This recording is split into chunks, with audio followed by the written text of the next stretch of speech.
का नाम है जेडी और रिक्वायरमेंट ए बच्चों वाली है। टैक्स इवेजन और टैक्स अवॉइडेंस बताओ, तो हम इसको क्या बताएंगे? हम बता देंगे भाई टैक्स इवेजन इलीगल है, टैक्स अवॉइडेंस जो है वो लीगल है।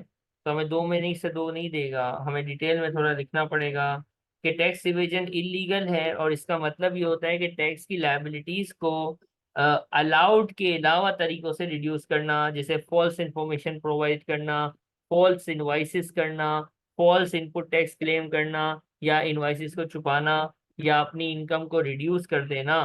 टैक्स अवॉइडेंस क्या होता है? Minimize the tax liability by use of lawful manner, यानी टैक्स कम करना है। चोरी चपाटी गवर्नमेंट के रूल्स से कंट्रास्ट करके तो वो इवेजन है, और गवर्नमेंट के रूल्स में रहते हुए उनसे खेलना, रूल्स के लूप होल्स को खेलना इज अ टैक्स अवॉइडेंस, और टैक्स अवॉइडेंस ही टैक्स प्लानिंग है। ओके, सबसे पहले बी पार्ट है income tax payable and NIC 1 suffered by emerald.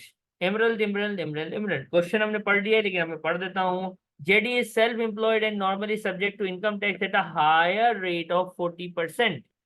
However, because JD की बात हो रही है, ठीक है। However, because of some exceptionally large one of contract, JD के पास ट्रेडिंग ये जो है वो 2 लाख से बढ़ गई है। इसका मतलब ये जो है वो अब एडिशनल टैक्स पेयर होगी 23-24 के टैक्स ईयर में, और 23-24 के कुछ, ये जेडी की बात हो रही है, एमरल्ड की बात नहीं हो रही। अब देखो जो फोर मेजर्स हैं, अल्हम्दुलिल्लाह, ये तो सी पार्ट के लिए हैं कि टैक्स कैसे बचाएगी। तो ये फोर मेजर्स हैं, बेटी को जॉब दे दे, कैपिटल एक्सपेंस का कुछ कर ले, बोनस कर ले, और ड्राइंग। ये फोर मेजर्स आपको बताएंगे, वो मेजर्स आपको बताता है कि ये काम कर रही है, और इसमें कैलकुलेट आप कर रहे होते हैं, ठीक है। ये 88 का पेपर नहीं होता कि मेजर्स भी आप ज्यादा सोचो, मेजर्स बता रहा है। अब क्या करना है? पहला तरीका क्या है कि जेडी जो है वो अपनी बेटी, जिसकी रिक्वायरमेंट ए है कि बेटी के लिए इनकम टैक्स और वो निकालो, जेडी अपनी बेटी एमरल्ड को जॉब पे रख ले, जो कि यूके से बाहर से कहीं से घूम फिर के आ रही है। कितने महीने के लिए रखेगी? 3 महीने के लिए। Emerald will employ by JD gross salary of 2000, और ये है मंथली सैलरी, और नॉर्मल काम करेगी वो। तो भाई हमें एमरल्ड के लिए निकालना है, जेडी की रिक्वायरमेंट सी है, इसको रखने से टैक्स सेविंग क्या होगी ये तो हम बाद में देखेंगे। लेकिन पहले तो हम एमरल्ड की बात करें ना, बेटी के लिए। हम लाइबिलिटीज तो कैलकुलेट कर लें कि वो बेचारी बाहर गांव से आई, हम इसको माफ थोड़ी करेंगे। एमरल्ड की एनुअल सैलरी, टैक्स ईयर कौन सा है? 23-24। मुझे बताओ ये बंदी जो है क्या through out the tax year job पे है? कब आ रही है, कब ज्वाइन कर रही है हमें? कितने महीने के लिए हम रख रहे हैं उसको टैक्स ईयर में? Fifth April starting to 3 month 3 months के लिए 3 मंथ्स, और 1 महीने की सैलरी 2000 है, तो 3 मंथ्स की सैलरी कितनी हुई? 6000। 6,000। इनकम टैक्स निकालने की बात होगी तो पर्सनल अलाउंस आएगा ना, यही इसकी एनुअल सैलरी है, यही इसकी जो है वो नेट इनकम है, क्योंकि इसके अलावा कोई इनकम दी भी नहीं है। पर्सनल अलाउंस 12,570 होता है, रिस्ट्रिक्ट हो गया।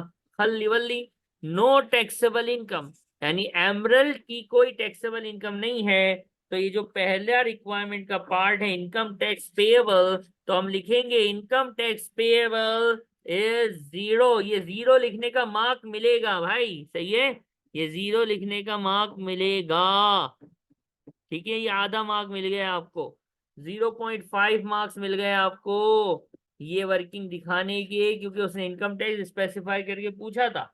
दो में से आधा मार्क मिल गया है। अब एनआईसी निकालनी है। एनआईसी एमरेल्ड के लिए पूछी है, जेडी के लिए नहीं पूछी है, तो एनआईसी 1 एम्प्लॉय निकलेगी, राइट। एनआईसी 1 एम्प्लॉय का क्या टेबल है, कुछ याद है? जी सर वही 12,570 तक मिल है, फिर 12,570 से 50 to 70 तक 12%। 50 to 70 तक, हम्म। ठीक है। और इसके अबव चला जाए तो 2%। अबव में जो फिगर होगी वो लिख देते हैं, और 2%, ठीक है। इसको अप्लाई जी। करवाना है हमने कैसे करवाना है ये अभी हमने देखना है, ठीक है। अब मसला पता है क्या है, ये जो एनआईसी की लिमिट्स है ना, ये जो लिमिट्स हैं, ये लिमिट्स कौन कौन है, ये 12570 वाली एक है, ये लोअर लिमिट बोलते हैं इसको, और एक 202750270 ये एक लिमिट है, ये हायर लिमिट बोलते हैं इसको। एम आई राइट और am I wrong? Right sir.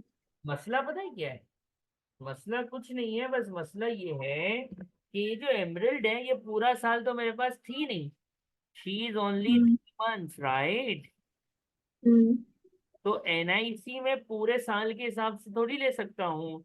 मुझे क्या, अब ये मुझे बताओ, इसकी इनकम 6000 है ना, सैलरी इज हाउ मच, 6000, तो ये कौन से स्लैब में फॉल करेगी?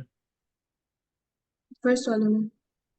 फर्स्ट वाले में। लेकिन आप ऐसे नहीं देख सकते, आप ऐसे नहीं देख सकते, आपको ये देखना पड़ेगा कि भाई ये लिमिट साल की है, 3 months की लिमिट क्या होंगी, पहले तो लिमिट्स को चेंज करना पड़ेगा। हम्म तो 3 months की हम्म लिमिट क्या होंगी जरा बताइए, यानी फर्स्ट वाला हो जाएगा थ्री वन 12 फोर से थ्री 12 से डिवाइड करेंगे ना, सॉरी मैंने गलत लिख दिया था। सर 3/12 नहीं करेंगे? वो 3 months की निकालनी है ना, मल्टीप्लाई भी कर रहा हूँ मैं, लेकिन डिवाइड बाई 12, 10 × 3 कितना आएगा ये?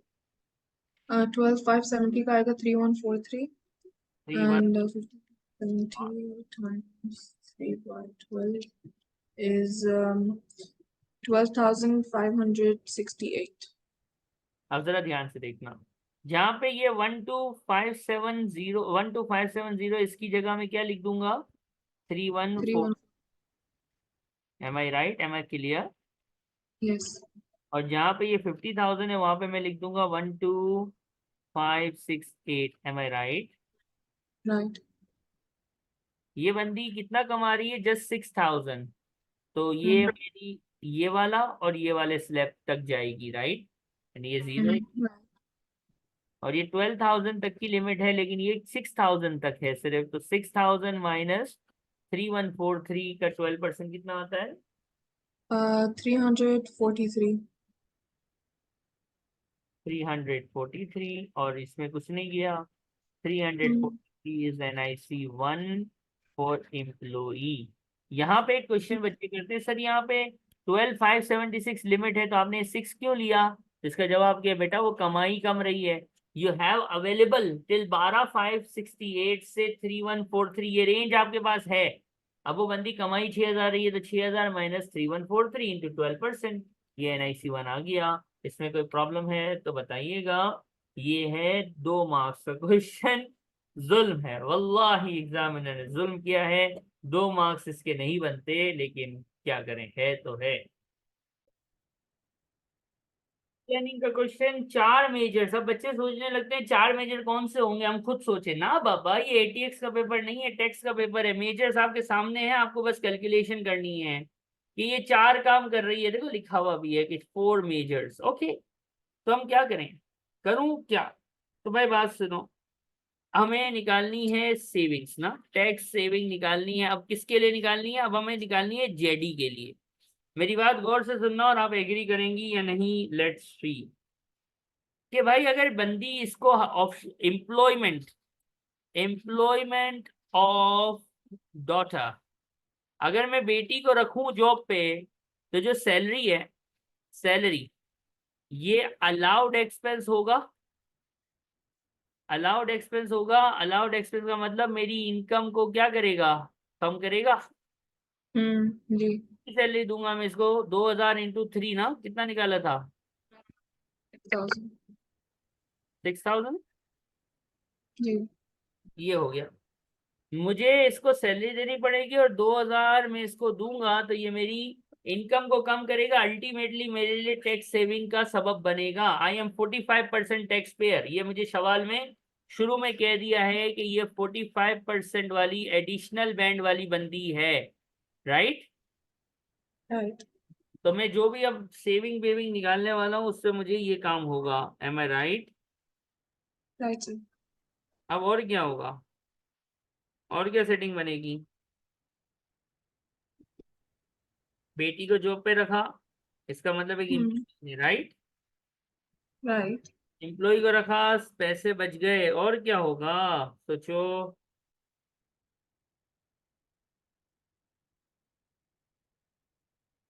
थिंक।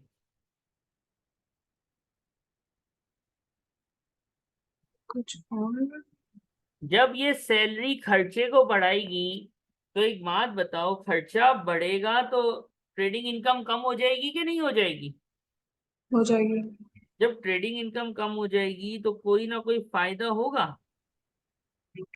जी। ठीक है। क्या ट्रेडिंग इनकम हम्म। होने से क्या होता है, टैक्स जो है वो कम हो जाता है। ऑब्वियसली ट्रेडिंग इनकम कम होगी तो टैक्सेबल इनकम कम होगी, तो हमारा टैक्स कम होगा, तो 6,000 की इनकम हमारी कम हो गई, टैक्स तो आखिरी में निकल आएगा। फिर क्या कह रहा है कि कैपिटल एक्सपेंस करेगी। अच्छा भाई, क्या कैपिटल एक्सपेंस करेगी, पढ़ना। ऑफिस इक्विपमेंट खरीदेगी 14,000 का, और ये सिर्फ एक ही एसेट है इस पूरे साल में। एक बात बताओ, जब ये कैपिटल एक्सपेंस करेगी, एसेट खरीदेगी, तो कैपिटल अलाउंस मिलेगा कि नहीं मिलेगा? मिलेगा। और कोई एसेट खरीदा ही नहीं है इस साल में, यानी इसका मतलब ये है कि सीधा सीधा AIA मिलेगा। हम्म। AIA 1 मिलियन का अलाउ होता है, ये 14,000 का एसेट है, यानी ये AIA के अंदर कवर हो जाएगा। AIA जी। कवर होने का मतलब है कि कैपिटल अलाउंस ऑफ 14,000, और कैपिटल अलाउंस अगर 14,000 है तो मेरा कैपिटल अलाउंस मेरे प्रॉफिट से माइनस ही तो होता है, यानी मेरी इनकम को फिर से बड़ा मेरा capital allowance is an expense जो मेरे नेट प्रॉफिट से माइनस होना है। अब मेरे प्रॉफिट से माइनस होगा, इसका मतलब मेरी इनकम को कम करेगा, राइट और रॉन्ग? राइट। इनकम को कम करेगा, इसका मतलब टैक्स को क्या कर देगा? इनकम कम तो रिड्यूस। कम, राइट और रॉन्ग? ये भी मेरा अलाउड एक्सपेंस हो जाएगा। Any problems? फिर क्या है, जी। बोनस देगी। वन की employee largely responsible for contracts, उसकी सैलरी इतनी है, उसको बोनस दे रहे हैं हम लोग। बोनस, बोनस एम्प्लॉई दोस्त होता है, याद है कि नहीं याद है? जी। बोनस अगर हम दे देंगे एम्प्लॉय को, तो बोनस एक अलाउड एक्सपेंस बन जाएगा कि नहीं बन जाएगा? बोनस एक अलाउड एक्सपेंस बनेगा। जब बोनस एक अलाउड एक्सपेंस बनेगा तो क्या सेटअप बनेगा, मुझे बताओ ना। हम ऐड कर देंगे। ऐड कर, 10,000। यानी ये भी मेरी इनकम को क्या करेगा, इनकम को रिड्यूस करेगा, कितने से? 10,000 से। यहां तक कोई प्रॉब्लम है आपको? No sir. फिर है drawings. JD was planning to take 100,000 out of the business, लेकिन वो उसको 80 पे ले आएगा। Drawing, hmm. ड्रॉइंग्स मतलब ऑनर, ऑनर मतलब दुश्मन, not allowed at all. Lakh निकाले, हम्म। 80,000 निकाले, कोई फर्क नहीं पड़ता, ऐसा कोई इम्पैक्ट ही नहीं है। एम आई राइट और रॉन्ग? या। अब क्या करें, और कोई फर्क पड़ेगा? नहीं। ये तो आपने ट्रेडिंग इनकम के इम्पैक्ट्स निकाले ना। अब इसकी हम्म। वजह से कोई NIC को हिट हो रहा है, जरा सोचिए। क्लास 1, क्लास 2, किसी को कोई फर्क पड़ रहा है?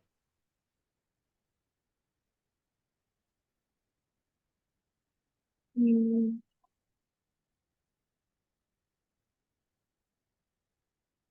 क्लास जरा ध्यान से सुन, क्लास 1। जरा सुनो सुनो। हम्म। एनुअल सैलरी होगी ना, हम्म। एनुअल सैलरी होगी, तो उस एनुअल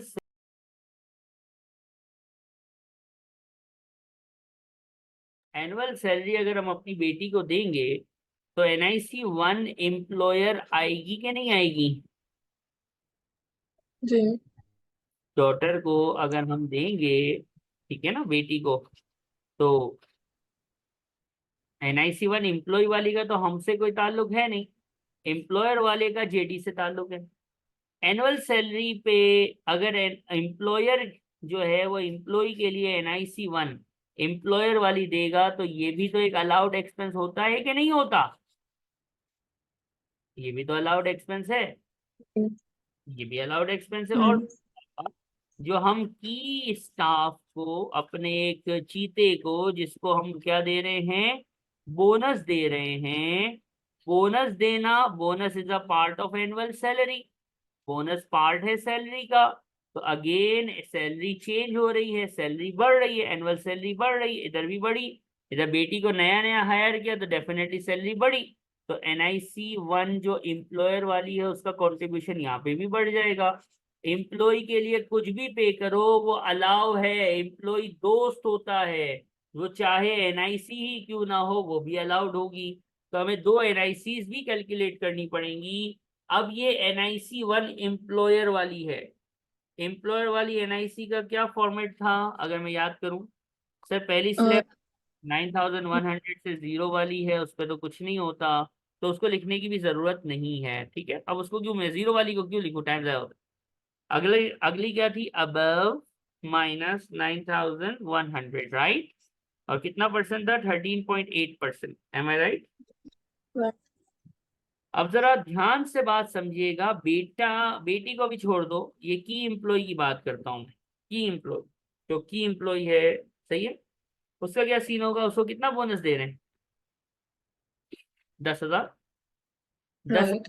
से सैलरी बढ़ी, 10,000 से सैलरी बढ़ी, तो 10,000 जो है वो 9100 से अबव है। खलास, क्या आंसर आ गया,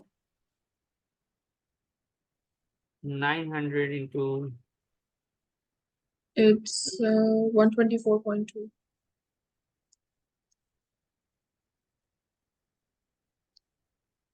Sir, 124. नहीं नहीं ये नहीं, उसकी यूं नहीं देखो, उसकी सैलरी तो थी कितनी, 65 थी ना। यानी जी। ये इसको जो कह रहा था मैं, आप शायद समझा नहीं सका, देखो ये इसका फार्मूला है, ये इसका फार्मूला है ना। उसकी सैलरी कितनी है ऑलरेडी, Mm-hmm. 65 है। 65 का मतलब ये उसका Mm-hmm. चल रहा है कि नहीं चल रहा है, ये उसका एग्जिस्टिंग चल रहा है कि नहीं चल रहा है, जी। नहीं। अब मेरा क्या सीन बना, ये 65 में 10,000 जी। बढ़ना है, राइट। तो मैं मार्जिनल वर्किंग या एडिशनल Mm. काम कैसे करूंगी, जो 10,000 बढ़ रहा है उस पर 13.8% लग जाएगा, एम आई राइट और रॉन्ग? Right. क्योंकि एनुअल सैलरी ऑलरेडी 65 है, जिसने इस लिमिट को 9100 को एग्जॉस्ट किया हुआ है। अब एडिशनल कुछ भी आएगा, एडिशनल जो बोनस आ रहा है, सैलरी में इंक्रीज हो रहा है 10,000 का, उस पर 13.8% के हिसाब से ये NIC मुझे ज्यादा देनी पड़ेगी। एम्प्लॉय के लिए कुछ भी दो तो Mm. वो एक्सपेंस होता है। तो मैं क्या करूंगा, NIC 1 एम्प्लॉयर की स्टाफ मेंबर को मैं दूंगा, तो ये मैं अपना अलाउड एक्सपेंस शो करूंगा ना। अलाउड एक्सपेंस शो का मतलब क्या है, अलाउड एक्सपेंस का मतलब ये है कि मेरी इनकम क्या हो जाएगी, इस अमाउंट से कम हो जाएगी कि नहीं हो जाएगी। जी। यहाँ पे एनुअल सैलरी थी, इसलिए मंथ्स को एलोकेट करने की यह जरूरत नहीं थी। लेकिन बेटी में क्या सीन होगा, बेटी कोई सैलरी ले नहीं रही, बेटी नई नहीं, एग्जिस्टिंग जीरो है, एग्जिस्टिंग सैलरी बेटी की जीरो है। ये याद रखिएगा, क्योंकि यहाँ पे बच्चे जो है वो कंफ्यूज होते हैं कि सर नीचे आपने एक्सेस पे काम किया, 65,000 सैलरी थी, समझ आता है, 10,000 से बोनस बढ़ा तो एक्सेस के ऊपर 13.8 लगा दिया। यहाँ पे आप पूरी वर्किंग इनिशियल बेस में क्यों करते हैं, क्योंकि बेटी हमने पहले रखी हुई नहीं थी, बेटी को हम पहले जॉब पे रखा नहीं था, वो नई नई UK आई है और हमने उसको ऑफर कर दी है। तो अब बेटी को हम दे रहे हैं 6,000 की सैलरी, ताजी ताजी। तो हमारे को, अगर हम बेटी को हायर करते हैं तो हमें क्या देना पड़ेगा, बेटी डॉटर, उसको देना पड़ेगा NIC 1 एम्प्लॉयर का कंट्रीब्यूट करना पड़ेगा, जिसकी वजह से इनकम हमारी कम होगी और टोटल सेविंग आ जाएगी। अब मसला ये है कि बेटी को ये जो 6,000 दिए ना, ये 3 मंथ्स के दिए हैं, इसको मैं कैसे करूं, मुझे बता सकते हैं, हाउ करूं क्या, फिर पोर्शन। अपोर्शन कैसे। 9112 की है, मल्टीप्लाई बाय 3 करेंगे तो क्या आ जाएगी, It's 2275. 2275। और बेटी की सैलरी 6,000 है, ताजी ताजी फ्रेश सैलरी है, इसलिए फ्रेश वर्किंग हुई, आंसर क्या आया, It's 514. एम्प्लॉय, बेटी एम्प्लॉय है, एम्प्लॉय पे कुछ भी खर्च करो, दोस्त पे खर्च करना है, इट्स एन अलाउड एक्सपेंस। और मेरे पास टोटल एडिशनल एक्सपेंसेस आ जाएंगे। एडिशनल एक्सपेंसेस जो कि अलाउ हैं, यानी मेरी ट्रेडिंग इनकम को कम करने वाले हैं। ट्रेडिंग इनकम कम कितने से होगी? 31894 से। और ये बंदी जो है ये हायर बैंड टैक्स पेयर आपको क्वेश्चन ने बताया है। इसका मतलब क्या है कि इसके ऊपर 45% की सेविंग हो जाएगी। तो टैक्स सेविंग, ये हाई 45 मैंने क्यों ले लिया? ये क्वेश्चन ने खुद बोला था कि ये बंदी हायर बैंड टैक्स पेयर है। इस टैक्स ईयर में क्वेश्चन की शुरू की 2 लाइनों में लिखा हुआ है। इसका मतलब अगर ये 4 मेजर्स को इम्प्लॉय कर दे, चारों मेजर्स को ले ले, चारों मेजर्स को इम्प्लीमेंट कर दे, तो ओवरऑल 31,894 से इसकी इनकम कम हो जाएगी, ट्रेडिंग इनकम, क्योंकि इसके अलाउड एक्सपेंसेस बढ़ेंगे। ये अलाउड एक्सपेंसेस बढ़ेंगे, ट्रेडिंग इनकम कम होगी। और बंदी हायर बैंड टैक्स पेयर नहीं है, एडिशनल बैंड टैक्स पेयर है, क्वेश्चन में लिखा हुआ है 23-24 में एडिशनल बैंड टैक्स पेयर है। तो 45% के हिसाब से she is going to save 14,14352 का ये टैक्स सेव कर जाएगी। यहां तक कोई प्रॉब्लम है? No, sir. अब एक बात बताओ, इसने सिर्फ आपसे ओवरऑल इनकम टैक्स सेविंग थोड़ी पूछी है, NIC 4 की सेविंग भी पूछी है। अब ये बंदी का जो पहले ऊपर दिया हुआ है जहां पे लिखा हुआ है 45%, इसका प्रॉफिट 2 लाख से ऊपर है। NIC 4 का जो टेबल था वो कैसे आता था? वो NIC Um, 1 की तरह ही होता है। 12570 तक मिल है, फिर 5270 माइनस 12570 पे 9% है, और हाँ, उसका एक्सेस पे 2%। अब देखो इसकी इनकम तो 2 लाख है ना, ऑलरेडी 2 लाख तो है। जी। ट्रेडिंग प्रॉफिट 2 लाख है। इसका मतलब ये कौन से स्लैब पे होगी? NIC के 2% वाले, NIC 4 के। NIC यानी NIC अगर मैं 4 की बात करूं तो ये बंदी NIC 4 के कौन से परसेंटेज पे बैठी हुई है? ट्रेडिंग इनकम इसकी जो दी हुई है वो 2 लाख दी हुई है। इसका मतलब ये NIC 4 के 2% पे तो है ना ऑलरेडी, के नहीं? 50,000 वाली लिमिट को एग्जॉस्ट कर गई है, 9% से जी। आगे बढ़ गई है, 2% पे है। अब इसकी इनकम, ट्रेडिंग इनकम इंक्रीज हो रही है कितने से? 31894 से, ये आपने यहाँ निकाला राइट। इतने से ट्रेडिंग इनकम बढ़ रही जी। है। तो ये ऑलरेडी 2% वाले स्लैब पे है, तो जो एडिशनल इनकम बढ़ेगी, सॉरी एडिशनल इनकम, आपकी इनकम कम होगी। आप ऑलरेडी 2% पे हो, इनकम बढ़ेगी नहीं, सॉरी इनकम कम हो रही है। आपकी इनकम, अलाउड एक्सपेंसेस बढ़ रहे हैं, इनकम कम हो रही है इतनी अमाउंट से। तो 2 लाख में अगर 31,000 कम भी कर दो तब भी आप NIC 4 के अपर स्लैब पे ही रहोगे कि नहीं रहोगे? क्योंकि फिर भी आप 50,000 वाली लिमिट जी। क्रॉस कर ही रहे हो ना। तो आपकी NIC में कितने की सेविंग होगी? 2% के हिसाब से 638 की क्या हो जाएगी? NIC 4 में सेविंग हो जाएगी। NIC 4 दोबारा सुन लीजिए, देखो 2 लाख कमा रही थी। NIC 4 का टेबल क्या था? 12,000 वाली लिमिट, फिर 50,000 और 50,000 से ऊपर। ये 2 लाख की ट्रेडिंग इनकम पे थी, मतलब 50,000 से तो कहीं ज्यादा आगे थी, यानी 2% के ऊपर इसका NIC जा रहा होगा। 9% भी जा रहा होगा और 2% भी जा रहा होगा। अब इसकी इनकम जो 2 लाख थी, हमने कुछ मेजर्स लिए जिससे इसकी इनकम 31,000 से कम हो गई। 31,000 से कम हुई, 2 लाख माइनस 31,000 तो 170 समथिंग कुछ करीब करीब आएगी। इसका मतलब ये है कि अभी भी ये 50,000 से ज्यादा, यानी 9% को एग्जॉस्ट करके 2% पे ही है। 2% पे ही है। तो 2% के हिसाब से अब इनकम गिरी। इनकम गिरी तो NIC 2 गिरी। टैक्स भी कम हुआ, NIC 2 भी कम हुई, 2% के हिसाब से 638 से ये हमारी कम हो गई। ये था हमारा एक जबरदस्त किस्म का क्वेश्चन जिसका नाम था जेडी। ये भी एक अच्छा टैक्स सेविंग का खतरनाक क्वेश्चनों में से एक है। इसमें भी देखिए कोई प्रॉब्लम है तो पूछिए, अदरवाइज डन।